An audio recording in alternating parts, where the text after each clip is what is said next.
오늘 진급 신고식을 한 박인호 신임 공군 참모총장의 인사가 한 차례 미뤄졌던 이유는 부동산 투기 의혹 때문이었습니다.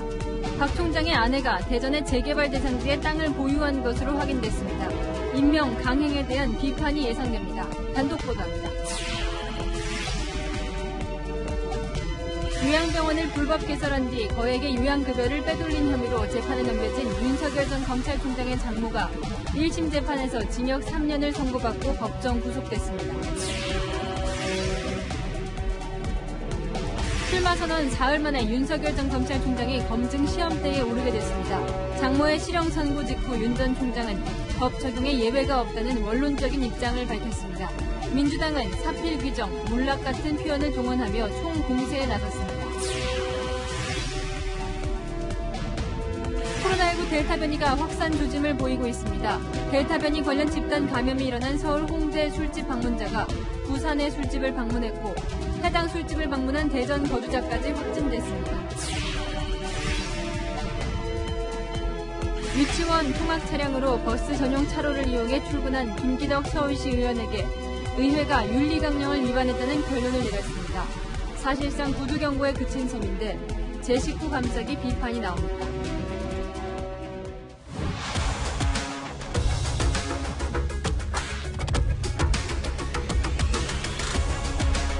뉴스의 동정민입니다.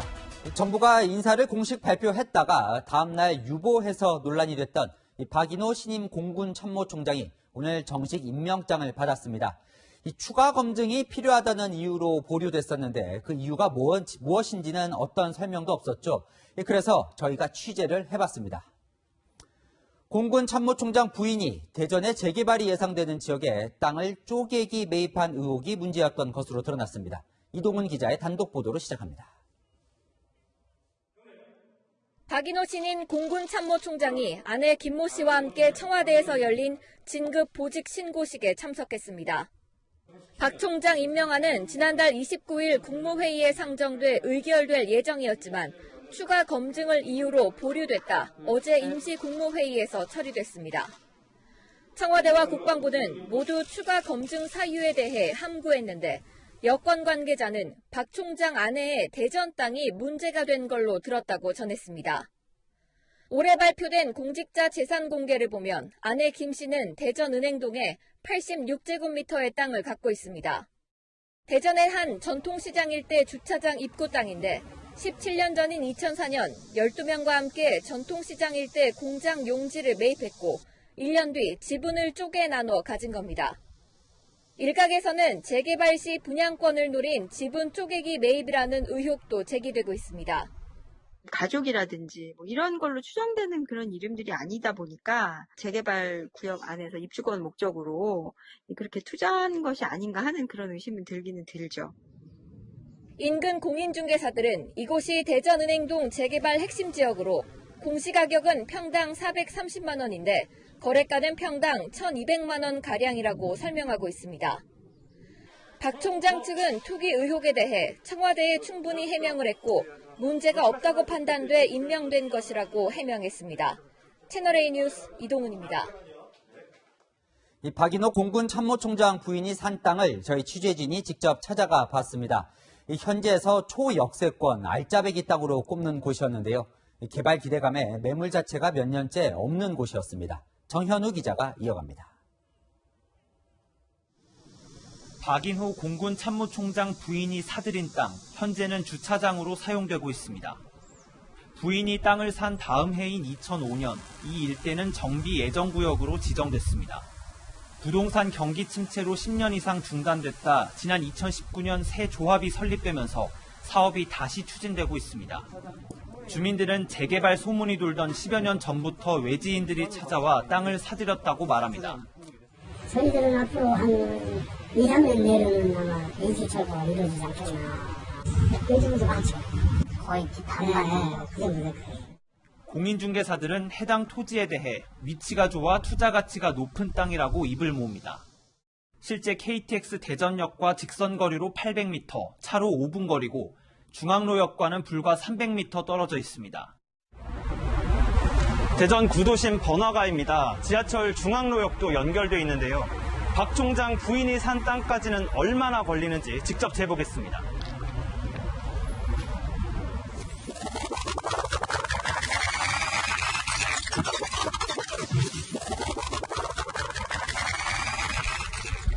성인 남성 걸음으로 정확히 3분 걸렸습니다.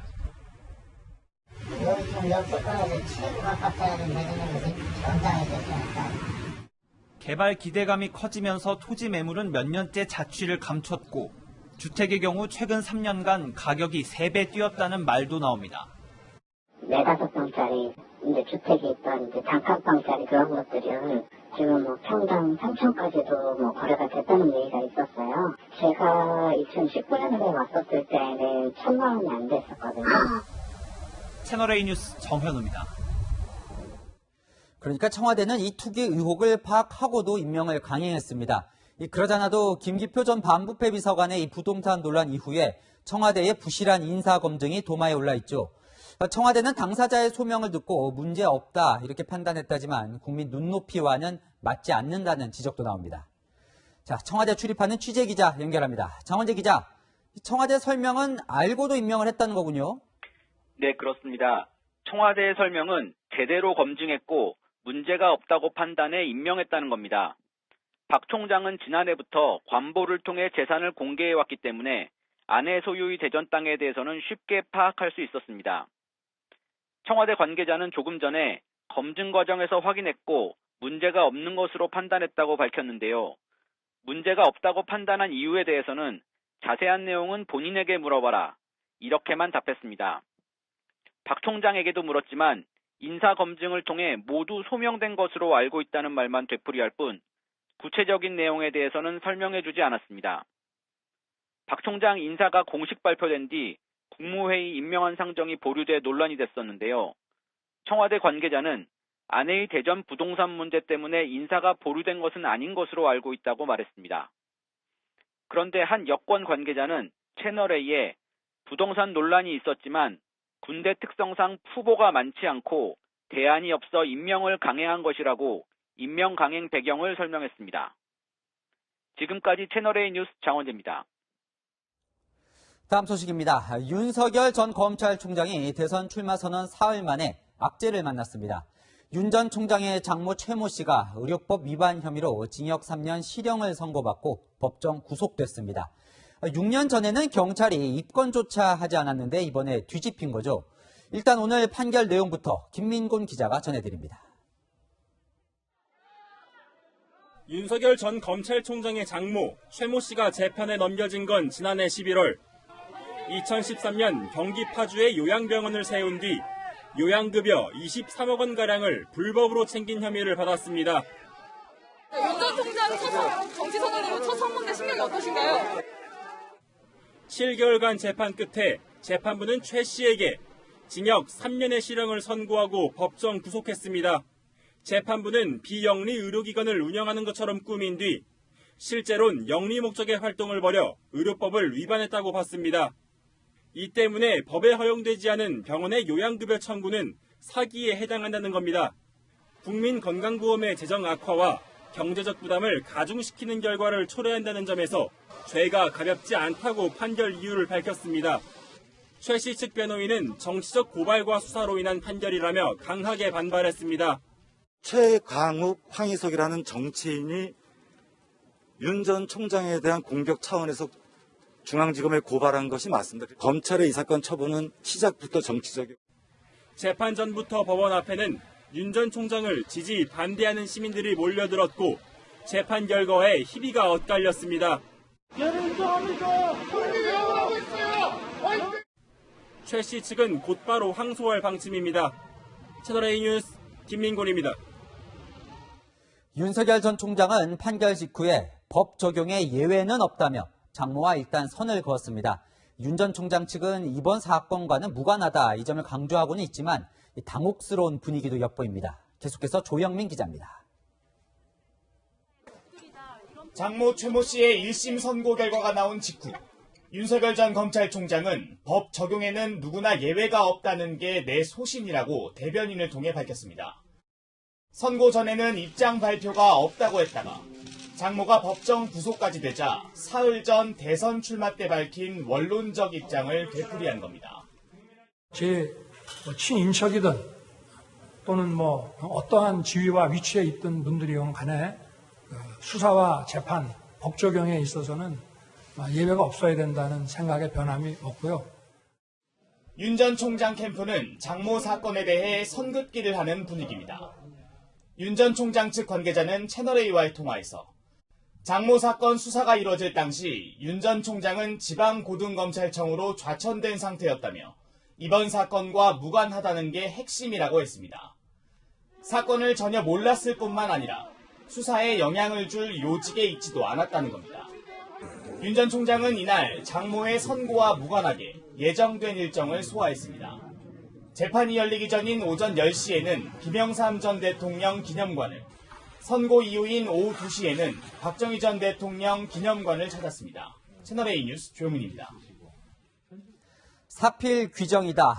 몰락의 종소리가 들린다.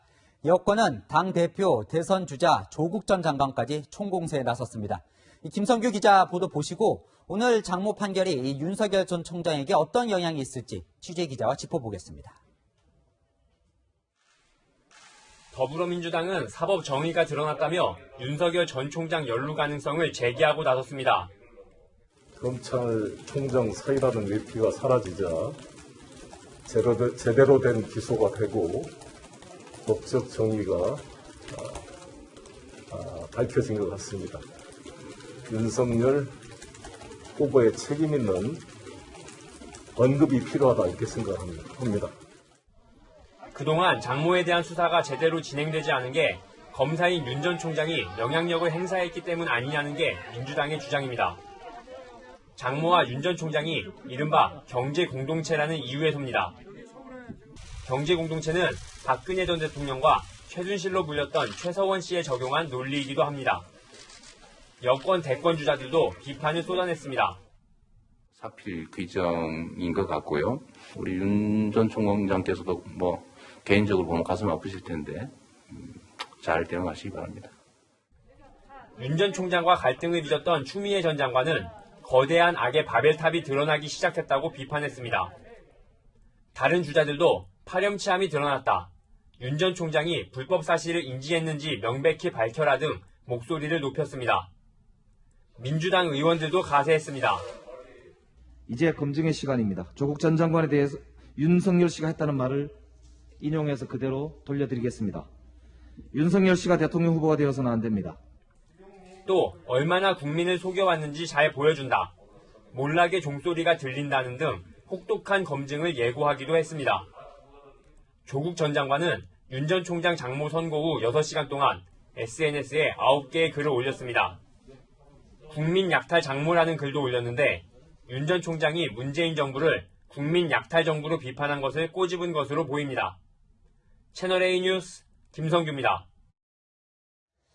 윤석열 전 검찰총장이 출마 선언을 한 지 사흘 만에 장모가 구속되는 일이 발생한 건데요. 윤 전 총장에게 어떤 영향이 있을지 정치부 송찬욱, 사회부 박건영 기자와 살펴보겠습니다.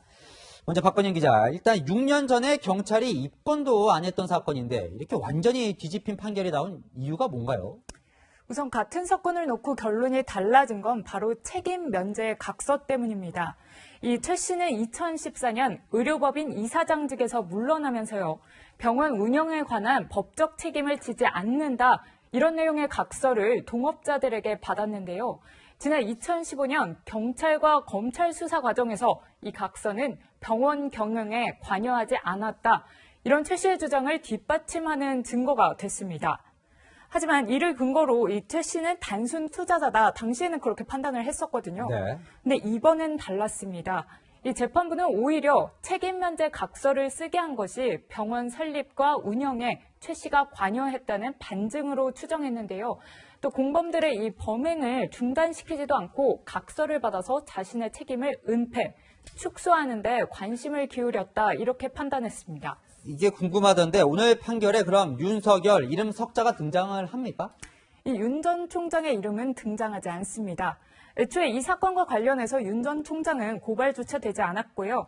이 장모의 개인 비리에 관련된 재판이었기 때문입니다. 자, 그럼 송찬욱 기자, 지금 이제 방금 이제 개인 비리다 이런 표현을 썼는데, 그럼 여당에서는 윤석열 전 총장이 이 건과 관련해서 무엇을 잘못했다고 지금 공격을 하고 있는 건가요? 네, 일단 크게 두 가지 정도 꼽을 수가 있을 것 같습니다. 오늘 먼저 재판 결과가 나온 직후에 민주당 송영길 대표는 이렇게 얘기를 했습니다.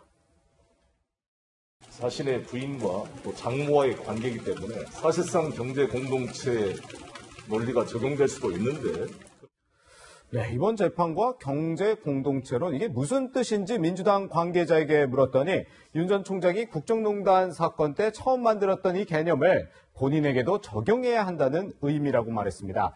다시 윤 전 총장 측에 물었습니다. 근거도 없고 상대방을 깎아내리기 위한 마타도에 불과하다고 반박했습니다. 또 공범들은 형사처벌을 받았지만 검사로 재직하고 있던 2015년에 장모 최모 씨는 입건조차 되지 않은 걸 두고 윤 전 총장이 수사에 영향을 미쳤을 수 있다. 민주당은 이렇게 주장하고 있는데요. 백혜련 최고위원은 오늘 사위가 검사란 사실이 영향을 미치진 않았을까? 수사에 직접 영향력을 미치진 않았을까? 윤석열은 이 질문들에서 자유로울 수 없는 상황이라고 말했습니다. 물론 윤 전 총장 측은 당시 정권을 비판했다가 대구 고검으로 자천돼 사표를 강요받던 상황인데 무슨 영향력을 행사할 수 있었냐고 의혹을 일축하고 있습니다. 오늘은 일단 윤 전 총장 원론적 입장만 내놨는데요. 다음 주 공식 일정에 나설 경우 이 문제에 대해 어떤 식으로든 다시 답변을 할 것으로 보입니다. 그러니까요, 박 기자. 결국 이제 윤 전 총장이 당시 6년 전에 이 수사 때 개입했는지 이게 이제 중요해 보이는데요. 자, 검찰이 이미 한번 들여다봤다면서요. 네, 이 의혹이 계속 제기됐던 만큼 수사팀에서도 한번 들여다봤다 이런 확인 작업을 벌였다고 밝혔었는데요.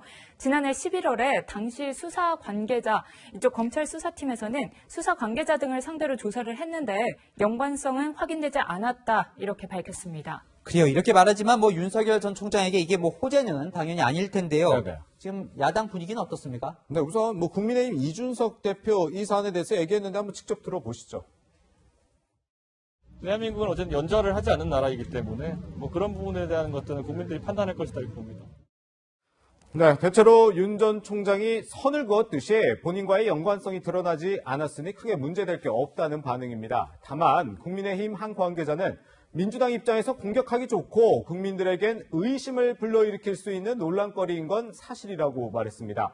법적으로 윤 전 총장에게 문제가 되지 않더라도 국민 정서상으로 나쁜 영향을 줄 수 있다는 우려인 셈입니다. 그런데 이게 끝이 아니에요. 지금 윤 전 총장 가족 관련해서 남은 게 더 있잖아요. 뭐가 남아있죠, 지금? 지금 남은 사건은 크게 4가지입니다.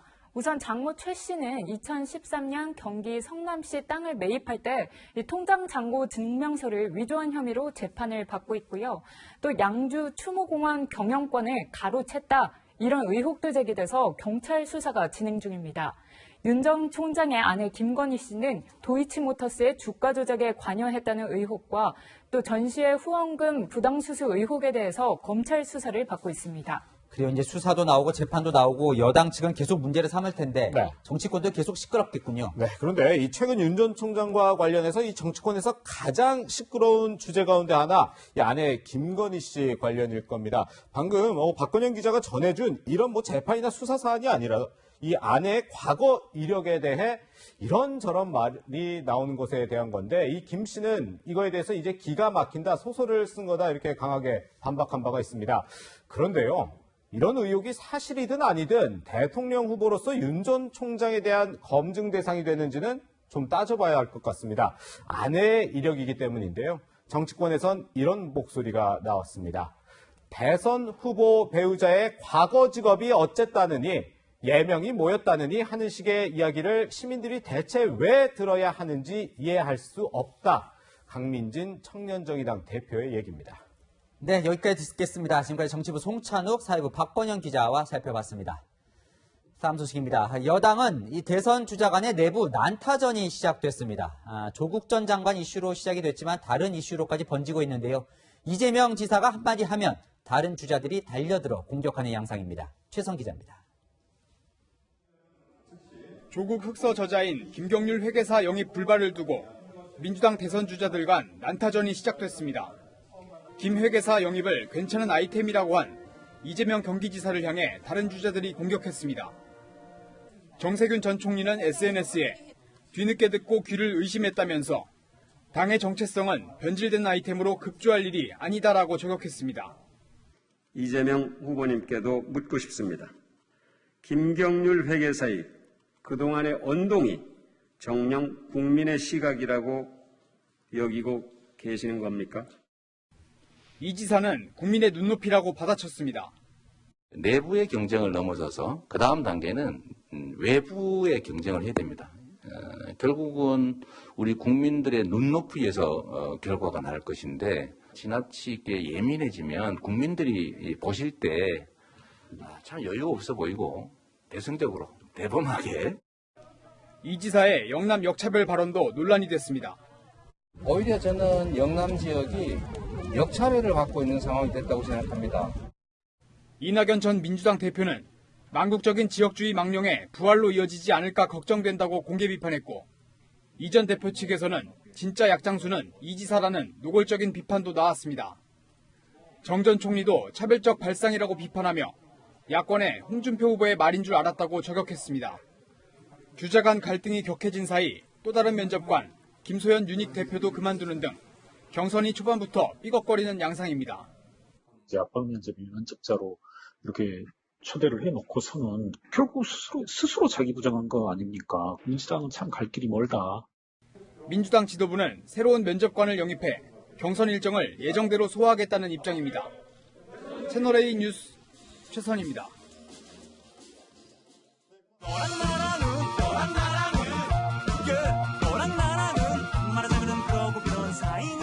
자, 여랑야랑 중시부 김민지 기자와 함께합니다. 첫 번째 주제 보여주시죠.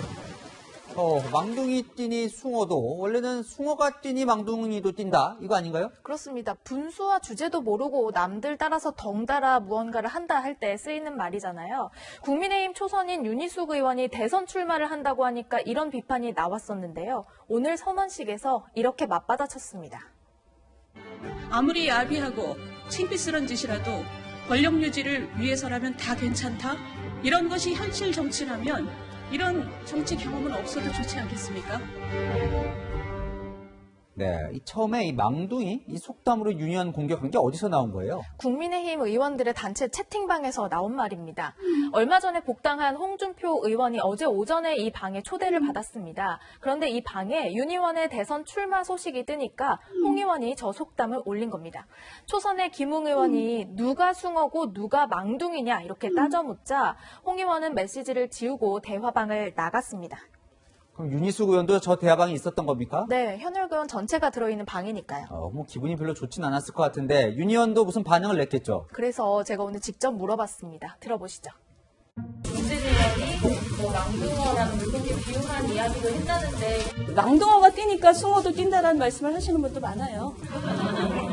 그건 농담이고 모든 후보 모두가 다 숭어라고 생각합니다. 그 안에 망둥어가 어디 있겠어요? 저는 뭐 그런 언급은 적절하지 않다. 네, 아마 제가 전당대회 처음 나왔을 때 뭐 광칼로 나왔냐부터 저는 뭐 망둥어 취급도 못 받았을 겁니다. 이준석 대표는 후보 간 비방을 자제하라는 취지로 홍준표 의원에게 두 번째 경고를 보냈습니다. 뭐 이준석 대표도 처음엔 대표 될 거라고 뭐 생각을 못 했었죠. 네, 그랬었죠. 제가 만난 국민의힘 의원들은 윤 의원의 대선 출마가 놀랍다면서도 대부분은 응원하는 분위기였습니다. 네, 다음 주제 보겠습니다. 자, 이재명 경기도지사 조국 전 법무부 장관과 선을 그은 건가요? 맞습니다. 조건을 달기는 했지만요. 이 지사가 오늘 온라인 기자 간담회를 열었는데요. 조국 전 장관에 대해서는 이렇게 답했습니다. 조국 장관에 대한 수사가 과연 정도를 지켰냐?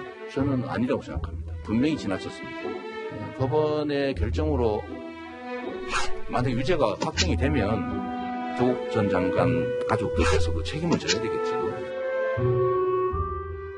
이 전 이전에는 어떤 입장이었죠? 이 조국 전 장관에 대해서요? 네, 좀 오락가락했었는데요. 최근 조 전 장관의 회고록이 출판됐을 때는 침묵을 지켰고요. 지난달 초 송영길 민주당 대표의 사과에는 그 입장을 존중한다고 했습니다. 반면에 지난해에는요, 조 전 장관에게 동병상련을 느낀다면서 응원하기도 했습니다. 일단 오늘은 선을 그었다 이렇게들 해석을 많이 하더라고요. 그렇습니다. 왜냐하면 조국 사태에 분노했던 2030 청년들 그리고 중도층을 의식한 발언으로 해석할 수가 있는데요. 하지만 일부 강성 지지자들 사이에서는 오늘 발언으로 지지율 5%는 빠졌을 것이다. 이건 막가자는 소리다. 같은 격앙된 반응이 나왔습니다. 이게 불편한 질문일 수는 있지만 피해갈 수는 없을 테니까요. 유불리를 좀 따져봤겠죠. 어떻게 대답하는 게 좋을지. 그렇습니다. 그런데 이재명 지사를 불편하게 한 질문은 또 있었습니다. 그리고 김부선 씨가 최근 SNS를 통해서 비판 이어가고 있는데 입장 궁금합니다. 그분 얘기는 이 정도 하면 됐습니다.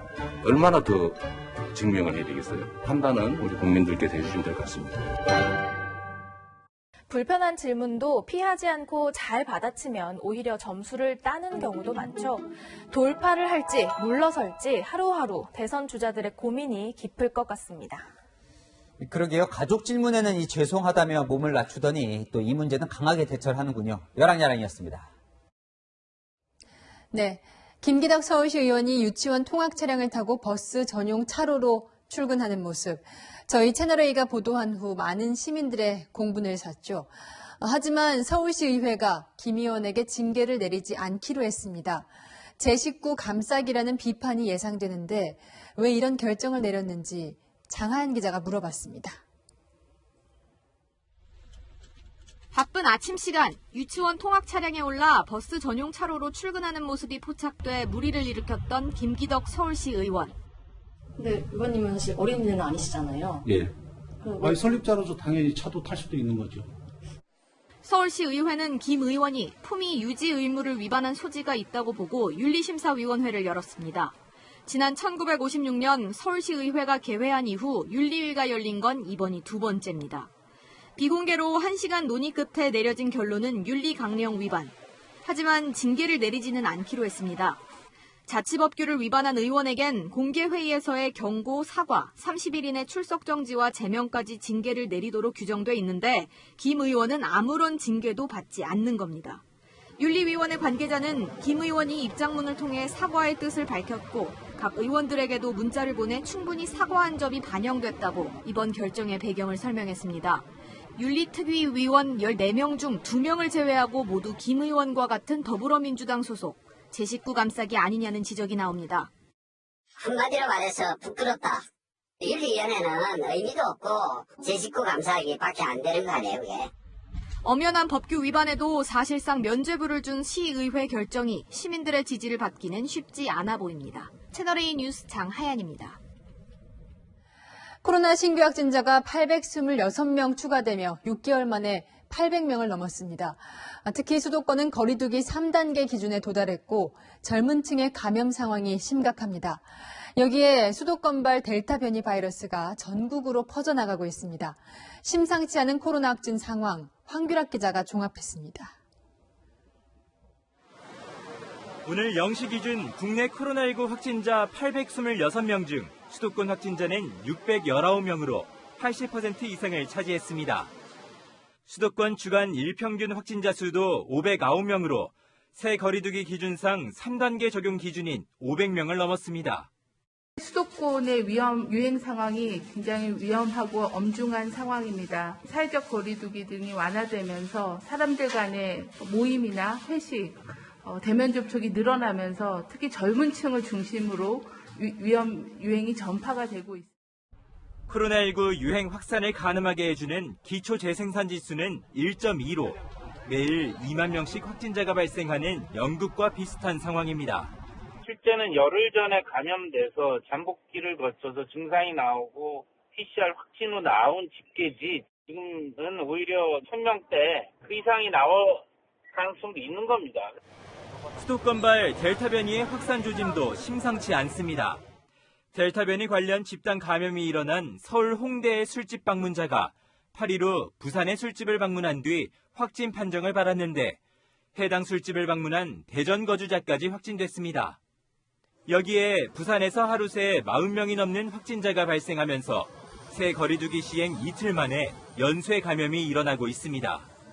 확진자가 급증하는 상황에서 민주노총은 내일 대규모 집회를 예고하고 나섰습니다. 김부겸 국무총리와 정은경 질병관리청장이 집회 자제를 요청하기 위해 사무실을 찾았지만 민주노총은 집회 강행 의지를 밝혔습니다. 채널A 뉴스 황규락입니다. 이렇게 코로나 확산세가 심상치 않은데 백신 접종률은 주춤하고 있습니다. 어제 하루 1차 접종자 수는 4,000명대에 그쳤는데 하루 동안 수십만 명이 맞았던 얼마 전과 비교하면 현저히 낮은 수치죠. 새 백신이 들어올 때까지 당분간 백신 보릿고개를 지나야 하는 겁니다. 얼마나 길어질지 허욱 기자가 보도합니다. 방역당국 집계에 따르면 어제 하루 동안 1차 접종자 수는 4,043명입니다. 6월 말 1차 접종자 수가 하루 평균 3만 명에 그치더니 7월 첫날 5,000명 아래로 떨어진 겁니다. 앞서 6월 초에는 하루 평균 48만 명 이상, 하루 최대 89만 명 넘게 1차 접종을 하던 때와 비교하면 급감했습니다. 그러다 보니 26일 29.8%던 1차 접종률은 30일에야 29.9%로 0.1%포인트 올랐습니다. 접종률이 지지부진한 건 남은 백신이 부족하기 때문입니다.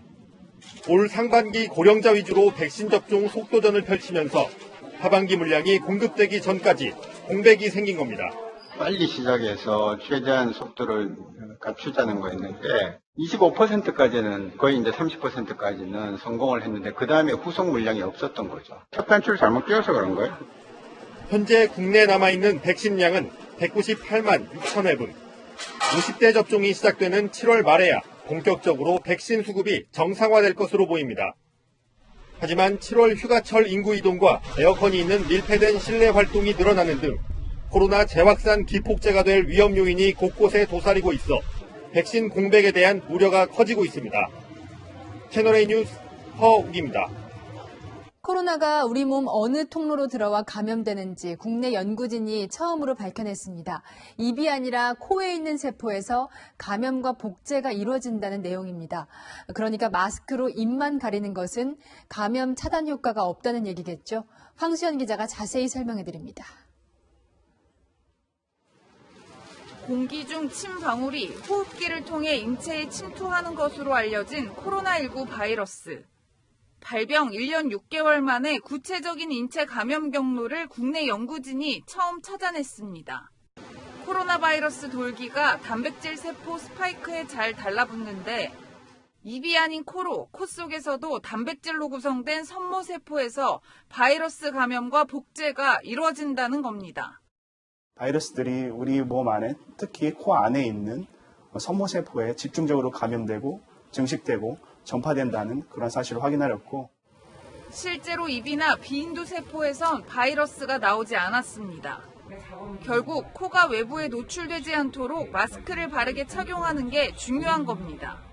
이번 연구로 만든 백신뿐 아니라 분무기처럼 코에 뿌리는 백신 개발과 상용화에도 한층 속도가 붙을 것으로 보입니다.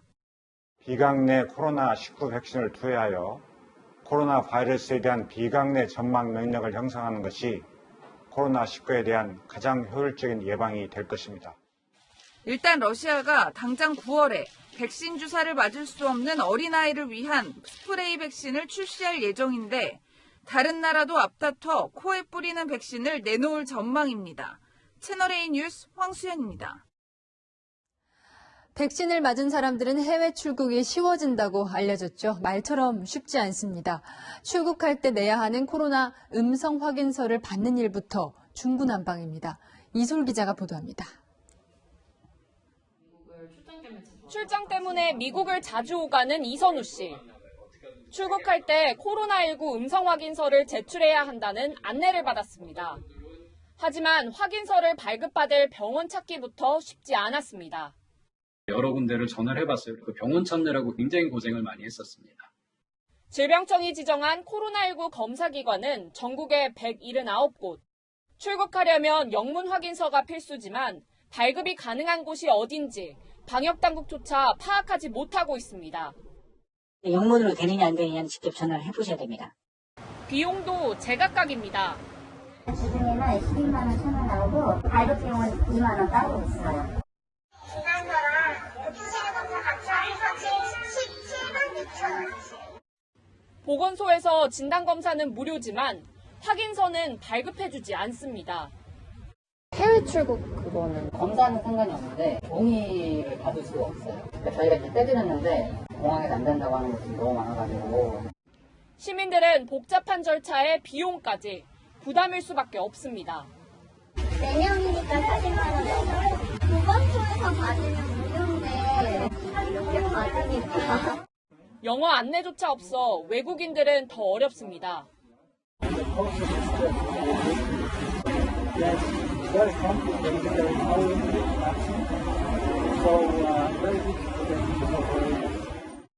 한동안 막혔던 하늘길이 다시 열리는 상황에서 제대로 된 안내가 시급하다는 지적이 나옵니다.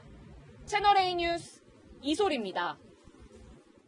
전기차 화재로 인명피해까지 발생한 사고가 그동안 많았죠. 전기차 인구는 무섭게 늘고 있는데 화재 대비는 잘 되고 있을까요?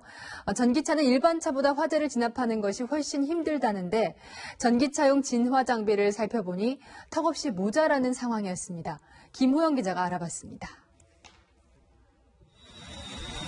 소방대원들이 특수덮개를 씌운 차량에 연신 물을 뿌려댑니다. 수십 분 뒤 불꽃은 잡혔지만 소방대원들은 배터리에 멈추지 않고 물을 뿌립니다. 아파트 지하 주차장에 주차된 전기차에서 불이 난 건 어제 오전 6시쯤. 불이 쉽게 꺼지지 않아 소화포라는 특수덮개까지 동원했지만 차량 한 대의 불을 끄는데 1시간이 걸렸습니다. 전기차 화재가 발생했다고 하면 피해가 상당히 크게 발생하니까요. 엄청 민감하게 반응할 수밖에 없죠. 위협감도 느끼고요. 일반 차량과 달리 전기차는 불이 꺼진 뒤에도 열을 축적하고 있던 배터리에서 다시 불이 날 수 있습니다. 결국 배터리를 완전히 냉각시켜야 하다 보니 전기차 화재 진압에는 일반 차량보다 3배 많은 시간이 필요합니다. 불 끄는 시간을 단축시키기 위해 물을 뿌리는 동시에 산소 차단용 소화포를 덮기도 하지만 불을 끄는 데는 역부족입니다. 불이 난 전기차를 통째로 들어 수조에 담그는 특수소화 수조도 도입하고 있지만 전국에 보급된 건 2개뿐입니다. 또 전기차 화재 때는 소방대원들의 감전 가능성을 없애기 위해 고전압 케이블을 잘라야 합니다. 절단할 수 있는 위치가 차마다 다 틀려요. 고정된 위치에 있으면 어떤 전기차든 제일 먼저 그 부위를 절단을 하면 되는데 하지만 감전 위험을 차단하기 위한 전기자동차 구조용 공구 세트는 전국에 3개에 불과합니다. 현재 전국에 보급된 전기차는 13만 대 정도. 정부는 올해 안에 23만 대까지 전기차 보급을 늘린다는 계획이어서 화재에 대응할 수 있는 장비 마련도 시급해 보입니다. 채널A 뉴스 김호영입니다. 내일부터 전국이 본격적으로 장마 영향권에 들 전망입니다. 당장 내일 밤부터 거센 비가 내릴 수 있는데요.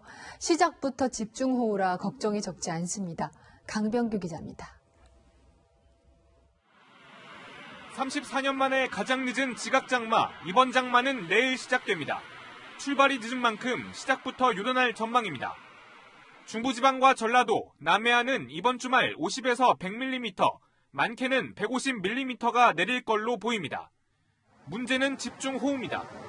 일부 지역엔 시간당 50mm의 물폭탄이 우려됩니다. 양동이로 물을 퍼붓는 수준인데 올해는 이런 집중호우가 빈번할 전망입니다. 올해 장마는 비의 양도 상당할 걸로 보입니다. 남쪽 북태평양 고기압의 힘이 커지면서 장마 전선이 한반도에 머무를 가능성이 높기 때문입니다. 지난해 장장 54일이나 이어진 긴 장마로 침수 피해를 본 서울 강남역과 도림천 등 주요 피해 지역은 올해도 안심할 수 없습니다. 시민들은 휴식처인 하천이 장마로 불어나 지난해와 같은 인명사고가 발생할까봐 걱정하고 있습니다. 안반 지역으로 돼 있어가지고 갑작스레 소나기가 온다든가 하면은 물이 급하게 이렇게 늘어요. 그래가지고 좀 그럴 때는 완전히 좀 위험하죠. 전문가들은 산사태 예방시설을 비롯한 각종 시설들을 철저히 점검하고 가정에서도 막힌 배수구는 없는지 살펴보는 등 보다 철저한 대비가 필요하다고 말합니다. 채널A 뉴스 강병규입니다. 영화 미나리로 오스카를 품은 배우 윤여정 씨가 아카데미 정식 회원으로 초청됐습니다. 아카데미 시상식에서 투표권을 갖게 되는 것이죠. 미나리를 단순한 외국어 영화로 분류해 차별 논란을 불렀던 골든글로브가 규정까지 바꿨습니다. 염정원 기자입니다. 영화 미나리로 한국 배우 최초로 아카데미 여우조연상을 수상한 윤여정 씨가 아카데미 신입회원에 초청받았습니다. 미국 영화예술과학 아카데미가 발표한 395명의 신입 초청 명단 중 윤 씨는 연기자 부분에 이름을 올렸습니다. 미나리 정의삭 감독, 주연 배우인 한예리와 스티븐 연도 함께 초청을 받았습니다. 윤 씨 등이 초청을 수락하면 아카데미 시상식에서 투표권을 행사할 수 있게 됩니다. 영화 미나리의 파워는 콧대 높은 골든글로브의 규정까지 바꿨습니다. 골든글로브는 앞으로 외국어 영화도 작품상, 감독상, 연기상에 포함시킨다고 발표했습니다. 규정 변경은 미나리와 관련이 있습니다. 골든글로브 측이 미나리를 외국어 영화로 분류해 작품상 수상이 원천적으로 봉쇄되면서 차별 논란이 커졌던 겁니다. 외신들은 골든글로브가 최근 존폐 위기를 타개하기 위해 미나리 관련 비판을 수용했다고 분석했습니다. 새로운 역사를 쓴 미나리와 윤여정, 미국 영화의 양대 산맥인 아카데미와 골든글로브에도 영향력을 행사하고 있습니다. 채널A 뉴스 염정원입니다. 이번엔 우주적 반전을 일으킨 여성 이야기입니다. 60년 전 우주비행사 시험을 수석으로 합격하고도 여자라는 이유로 우주에 못 갔던 80대 할머니가 드디어 꿈을 이루게 됐습니다. 유주은 기자입니다. 아마존 CEO 제프 베이조스와 마주선 올해 82살 할머니 펑크 씨.